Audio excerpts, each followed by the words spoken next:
Hello, Deepu ആണോ? ദീപു. അതെ അതെ, ദീപമാണ്. ഇത് റോഡ് മെയിൻ്റെനൻസിന്റെ ഓഫീസിൽ നിന്നാണേ. എവിടെ നിന്നാണ് സാർ വിളിക്കുന്നത് ഇപ്പോൾ? തിരുവനന്തപുരം. പറഞ്ഞോളൂ സാറേ. നിങ്ങളൊരു പരാതി കൊടുത്തിരുന്ന ഒരു പരാതി എന്തോ ഹൈറോഡ്സിൽ എന്തെങ്കിലും കംപ്ലൈന്റ് പറഞ്ഞിരുന്നോ? ഒരു അതെ അതെ പറഞ്ഞിരുന്നു സാറേ. അത് നമുക്ക് റോഡ് മെയിൻ്റെനൻസിന്റെ ഭാഗം തന്നെയാണ് റോഡ്. എന്താണ് കംപ്ലൈന്റ്? പറഞ്ഞോളൂ. ഇല്ല, കംപ്ലൈന്റ് അവിടെ മരണക്കുഴിയെന്ന് നമുക്ക് പറയാം. എനിക്ക് ആരെങ്കിലും വന്ന് വീണ് മരിക്കട്ടെ എന്നുള്ള രീതിയിൽ നമ്മളൊരു കുഴി എടുത്തിട്ടാൽ എങ്ങനെ ഇരിക്കും എന്നുള്ളതാണ് അവിടുത്തെ അവസ്ഥ.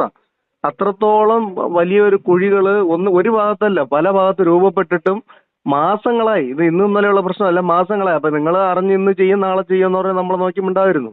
പക്ഷെ ഇപ്പോൾ സംഭവിച്ച തൊട്ടടുത്ത ജംഗ്ഷൻ വരെ അവർ മെറ്റിലിട്ട്, ശരിയായ രീതിയിലുള്ള ഒരു കുഴിയടപ്പല്ല എങ്കിലും മെറ്റിലിട്ട് അടുത്ത ജംഗ്ഷൻ വരെ അടച്ചു. പക്ഷെ ഈ ചെറുവാരക്കുളം എന്ന് പറയുന്ന ജംഗ്ഷനിൽ 2-3 സ്ഥലത്ത് വലിയ കുഴികൾ രൂപപ്പെട്ടിട്ട് ഒരു കഷ്ണം മെറ്റിൽ കൊണ്ടിടാൻ പോലും ആരും തയ്യാറായിട്ടില്ല എന്നുള്ളതാണ്. ഇത് വെറും അനാസ്ഥയാണ്. നിങ്ങൾ സാറിന്റെ ഉത്തരവാദിത്തമാണോ ഇത്? ഈ റോഡിന്റെ മെയിൻ്റെനൻസ് റോഡ് മെയിൻ്റെനൻസ് എന്റെ സെക്ഷനിലാണ് സാർ. ഇത് ആരും ശ്രദ്ധയിൽപ്പെടുത്തിയില്ലായിരുന്നു, അറിഞ്ഞില്ലായിരുന്നു സാർ ഇത്? ഈ കഴിഞ്ഞ ദിവസം നമ്മുടെ MLA പറഞ്ഞിട്ട് നമ്മളവിടെ കുറച്ച് മിക്സ് കൊണ്ടിട്ടിരുന്ന ഈ പറഞ്ഞ ഇപ്പൊ നിങ്ങൾ പറഞ്ഞ ഭാഗത്തുണ്ടല്ലോ ചെയ്തായിരുന്നു. ഒരു കുഴി കൂടി അവിടെ അപ്പുറത്ത് ജംഗ്ഷനിൽ ഉണ്ട് എന്ന് നമ്മളോട് പറഞ്ഞിരുന്നു. പക്ഷെ അത് മൂടാനായിട്ടുള്ള അവകാശം കിട്ടിയില്ല. മഴയൊക്കെ പെയ്തുകൊണ്ട് നമുക്ക് ചെയ്യാൻ പറ്റില്ല. മഴയല്ല സാറേ, ഇത് ഞാൻ പറഞ്ഞില്ലേ, ഇത് ഇന്നും ഇന്നലെയും തുടങ്ങിയ പ്രശ്നമല്ല. ഇത് മാസങ്ങളായിട്ട് ഇങ്ങനെയാണ് ഈ റോഡുകള്.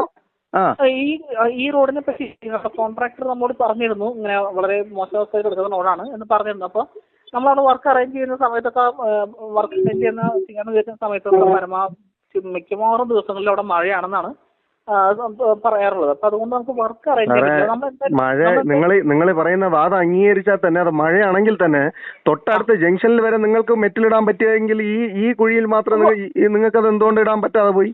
മഴയാണെങ്കിൽ തന്നെ മനസ്സിലായി. പക്ഷെ നമ്മൾ അന്ന് വന്ന് ചെയ്ത ദിവസം മഴയൊന്നും ഉണ്ടായിരുന്നില്ല. എനിക്ക് തോന്നുന്നു കഴിഞ്ഞ മാസം ലാസ്റ്റാണ് നമ്മൾ ചെയ്തത്, അവിടെ ഇട്ടത് മിക്സ് കൊണ്ടിട്ടത്. അതിനുശേഷം MLA വിളിച്ച് പറഞ്ഞ് നമ്മൾ ചെയ്തിരുന്നു. പക്ഷെ നമ്മളിപ്പോ അധികം വൈകാതെ തന്നെ നമ്മൾ ആ റോഡ് മൊത്തം നമുക്കുള്ള ഭാഗം മാത്രം, ചെറുവാരക്കോണം റോഡും നമുക്കുണ്ട്, കുറച്ച് റോഡ് നമുക്ക് ഉള്ള ഭാഗം അത്രയും നമ്മൾ ചെയ്യും. അധികം വൈകാതെ തന്നെ ചെയ്യും.